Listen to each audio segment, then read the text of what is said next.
Welcome to the Sourcing Hero podcast, produced by Una, a group purchasing organization that empowers sourcing heroes, and Art of Procurement, the world's largest procurement podcast network.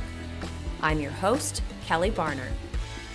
The goal of the Sourcing Hero podcast is to capture the epic stories of people who are rising up and beating the odds to create exceptional value within procurement, directly from those heroes themselves.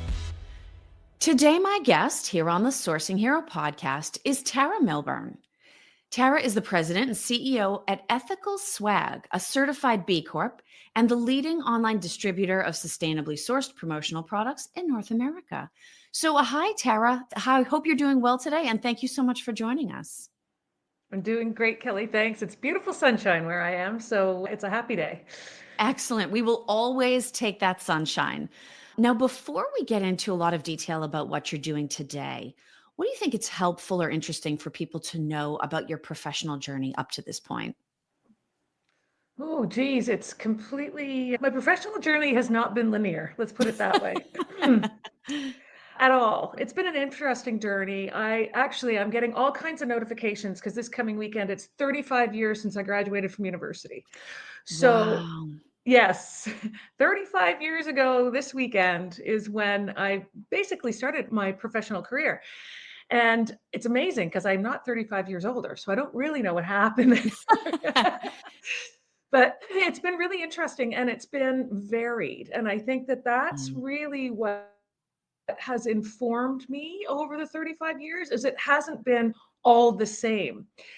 But I think what really I met my husband while in university and we got engaged right after graduating. So I would say family has been yeah. the consistent piece throughout my professional journey, which might be unexpected, but to answer that way, but really that's the through line is I have Mm. made decisions throughout my career based on family.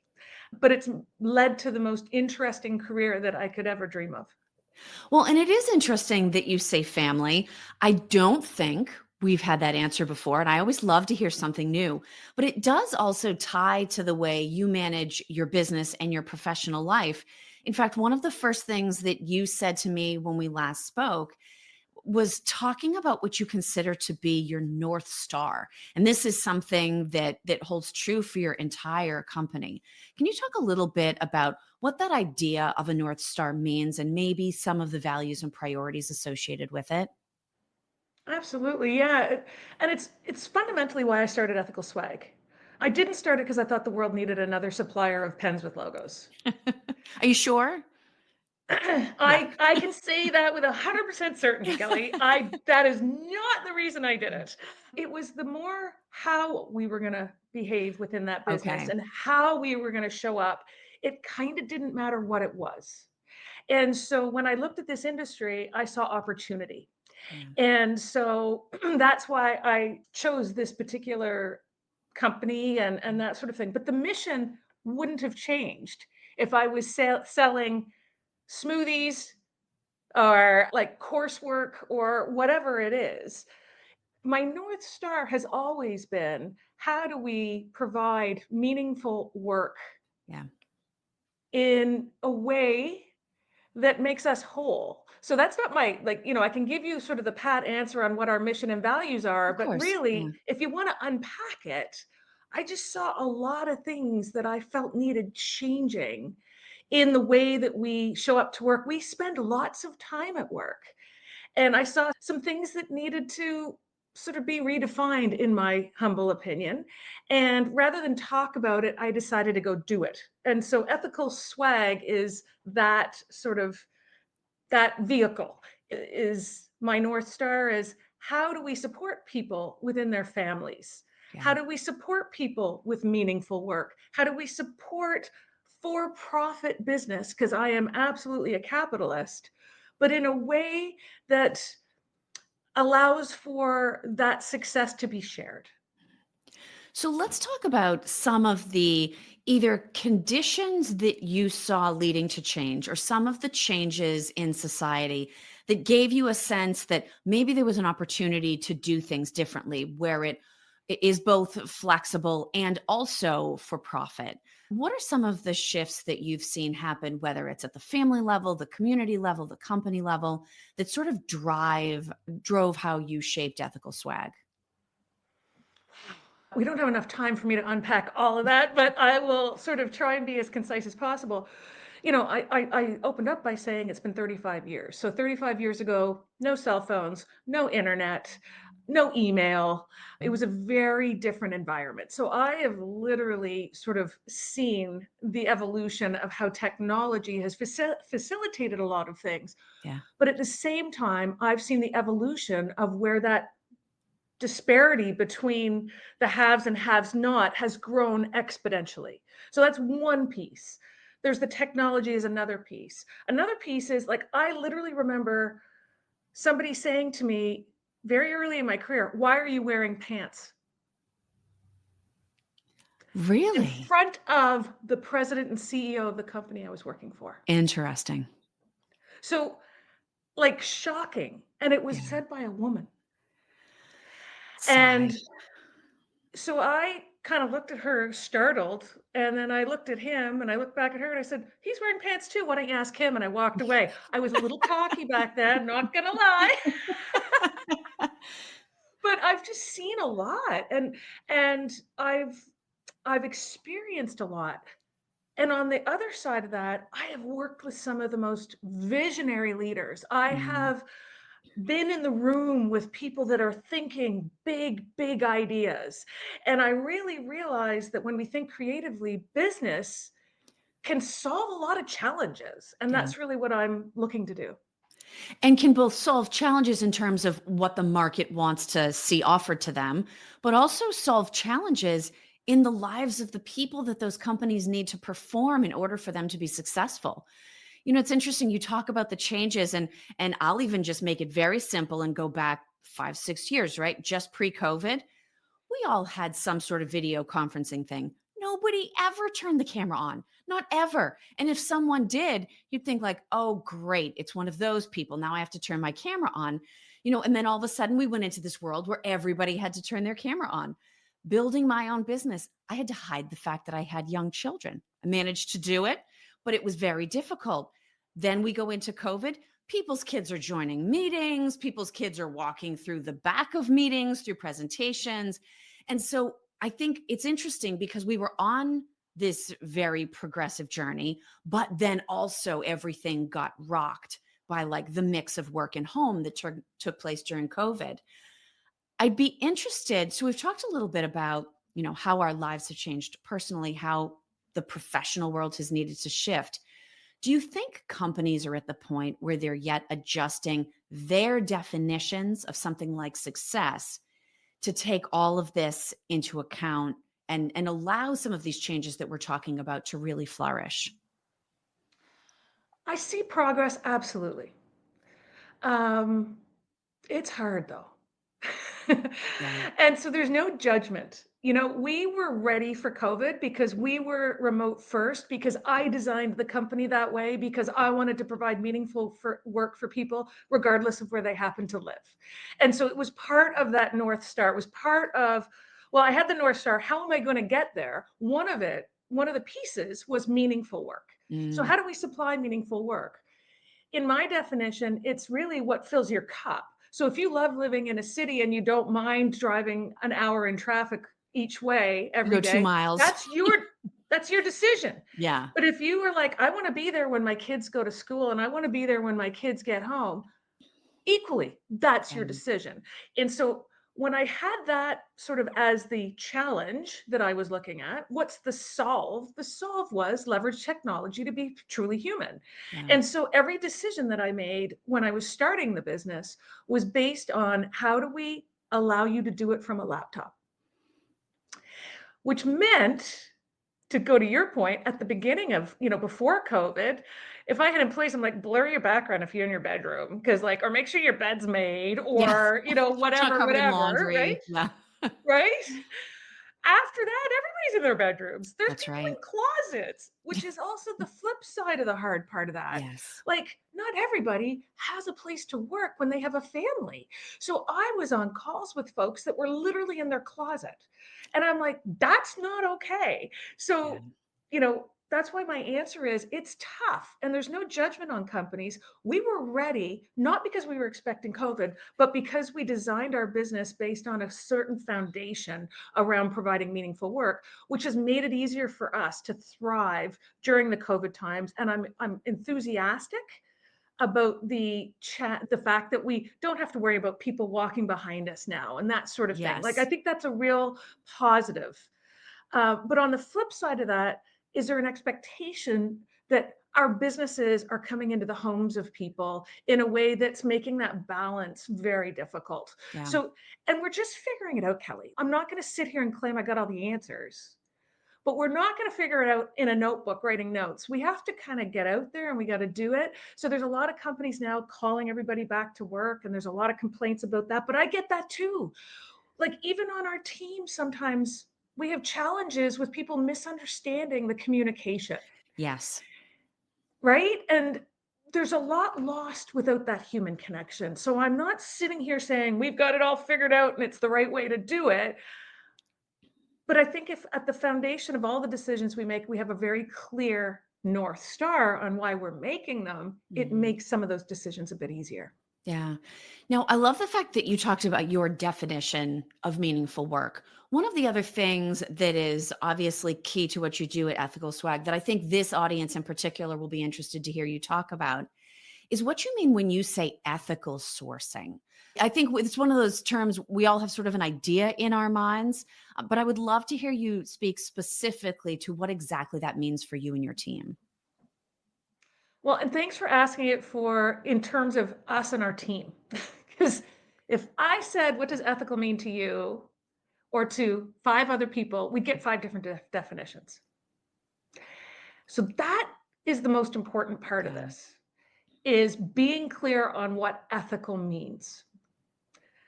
Because it's kind of a loaded word, not gonna lie, No, it which is absolutely why is.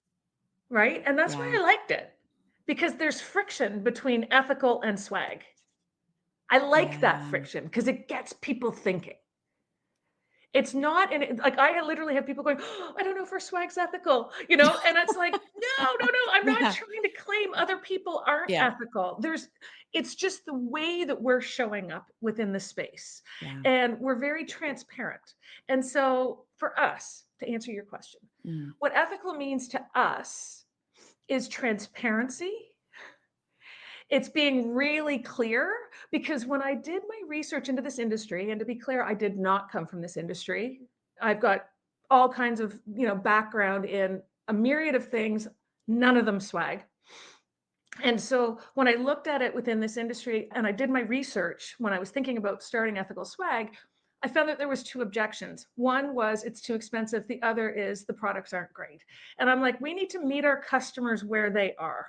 How Mm. do we do that? We do that by being transparent about the products. So we came up with the most simple emoji system. We have a good, better, best. Okay. And we're very clear on what good means. Excuse me. And so good is we have done the heavy lifting around compliance, supply chain security, product quality, product safety, and environmental stewardship of those suppliers. So you just come to our website, you're going to find all the things that you're going to find with other people, but we've done the extra digging so that you know that there isn't child labor associated with the making of that pen, but the Mm. pen is the same price point as you'll find anywhere else. It might even be the same pen, or it might not be. Because what we've done is we vote with our dollars. So as we figure things out, it's like, oh, interesting. Okay, this supplier sends these pens and they're all individually shrink wrapped, which is not good for the environment. This supplier polybags them 500 in a Yeah. bag. We're going to vote with our dollars. We're going Yeah. to support the supplier that's not using single-use plastic in a wasteful way. In our industry, you decorate the products and that sort of thing. You want to be careful about damaging the logos. Yeah. There is single-use plastics. There's no judgment. We work with our suppliers to say, how can we use something else? What are the different materials we can use? But at the end of the day, it's the reality that we work in. But we're advocating for change at every step of the way. We are voting with our dollars, and I say our, it's really our clients' dollars. Yeah. We are leveraging their spend into supply chains that really are defined by what we think is important around those key areas that I just described. Now, to your point about cost, I would be curious to know, has your business been affected so far by the tariffs? Oh my goodness. It's such a minefield. It really is. Yeah. It's really interesting. So, because of the way we come to this industry, and I said, okay, well, how are we going to sort out sort of who our suppliers, what Yeah. products are we going to cover? And I talked to you about the good, better, best. One of the key pieces to that, in order for us to do it in a transparent way and to do it in a way where we can just be like, you decide, clients, here's the information. And based on your budget, based on your goals, based on your objectives, you make a decision. We're not trying to tell you. We're not trying to shame you. We're trying to inspire, not shame people into action. So by doing that, we were like, okay, so how are we going to do that? There's the why and there's the what, but then there's the how. And that's where you really got to roll up your sleeves and figure this stuff out. And so interestingly enough, we understood as we were going through this, we need to know country of origin. We need to document so much information for us to be able to be transparent. Yeah. And so through that process, we realized, okay, we've got to develop our own technology because there's no technology off the shelf that's going to allow us to track the postal code of every one of our products and the size. So if you buy 500 tumblers or you buy 20 tumblers, what's the carbon footprint of that shipment to your doors? Yeah. It's complicated. Yes. Right? And so how are we going to design a system where we can be transparent? We can know what we're doing. We developed a system. So interestingly enough, country of origin is one of them. And so we also developed all kinds of systems in the back end. So we can literally go into our database. Like people within our industry are like, country of origin, and they're really thrown off. They actually have no idea. That is at the fingertips of every single one of my employees. So we can sort by country of origin, we can sort by supplier, we can sort, and then we can very quickly add tariffs as they tell us, now this product's subject to tariff. We can be again transparent. This product is subject to tariff, and this is what it is. So we're not going to be able to solve the challenges that we face today in the world. But by designing systems and thinking thoughtfully about what we believe is important is actually really helping us in crisis. It helped us during COVID, and it's helping us right now with the tariff issues. And I think that's a really interesting thing because I'm going to assume, Tara, you can tell me if I'm wrong. I'm going to assume you don't have ESP. You can't see the future. You can't. No, none of that. Let me think about that. No, I can't even remember what I had for breakfast, and I don't know what I'm having for dinner. Okay. So no, I got to know for that. So in your strategy, you're basing it on, super oversimplification, but what do we think is the right way to do this? And in some cases, that means being virtual and geographically distributed. In some cases, it means needing to have that piece of information about country of origin be very accessible and play an active role in decision making. And these are just two examples that really have paid off for you as events you couldn't possibly have foreseen have played out. How hard is it on a day-to-day basis to stick to that idea of what is the right, or to use your own thing, what is the good, better, best way to do this without necessarily knowing there's some impending change that's going to give you a payoff for putting in the extra energy, the extra effort to make that possible? How do you sort of stay aligned with that North Star day in and day out, sort of doing things for the right reason just because it's right, not because there's some external threat that you're trying to prepare for? probably the simple answer to that, Kelly, is it's baked right in. It's not something that we think about later. When I think about sustainability, I think of it in terms of like the new digital. So Sure. back in the day when I started, we literally had a photocopy room. We had a photocopy room and we had Yeah. full-time staff in the photocopy room copying paper. Okay, that's how far back. And it was a big room with big machines. So, you know, there was a lot kind of going on back in the day. And so when I think about what you're talking about in terms of making those decisions, the digital economy was okay, there was a computer guy down the hall. It's like, help, something's Yes. not Come and working. help me. Come and help me. And one person or a department held the keys to Yeah. unlock your ability to do your job when it came to digital. And I kind of feel like that around sustainability. We need, and what we've embodied at Ethical Swag is everybody has that as a lens with which they look at their work. Instead of putting it as a department over here that tells us what to Okay. do, we've baked it in at every step. Mm. And so I don't have to be looking over people's shoulders all the time. I don't have to be telling them what to do. It's almost like an ecosystem versus a machine. Yeah.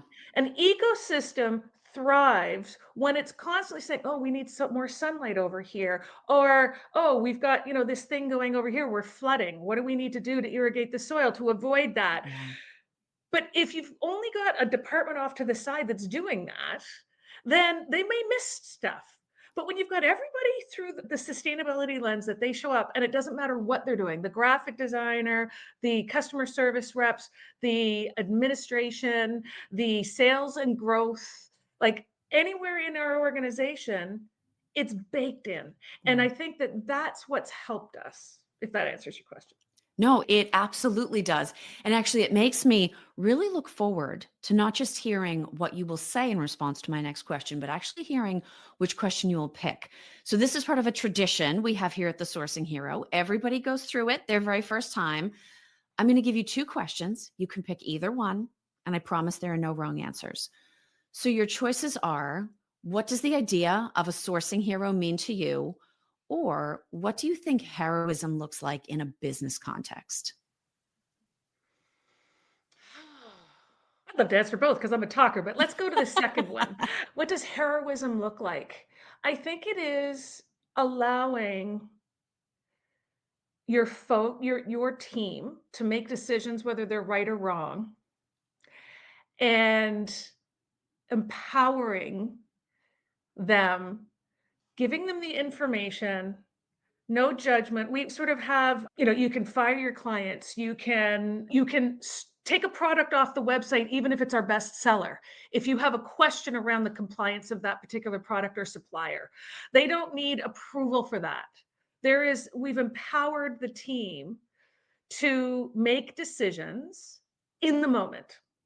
Then we can go back and we can unpack it and we can say, okay, was that the best decision? And we can, Yeah. is there another way that we could maybe approach that? And like, I'm not saying it's perfect. I've Sure. over-indexed on trust lots of times, not gonna lie, Yeah. not gonna lie. But I do think that that's heroism in as much as you can't be everywhere and do everything. But if you've got big plans to change systems, you're never gonna do it alone. Yeah.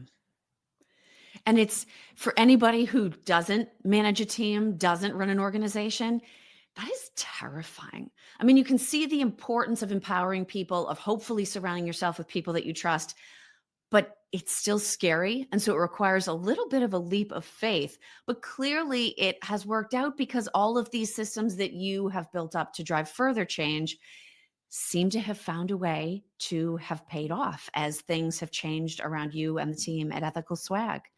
So, Tara, for anybody that's meeting you for the first time through this conversation, if they would like to learn more, if they would like to get in touch with you, what is the best way for them to connect?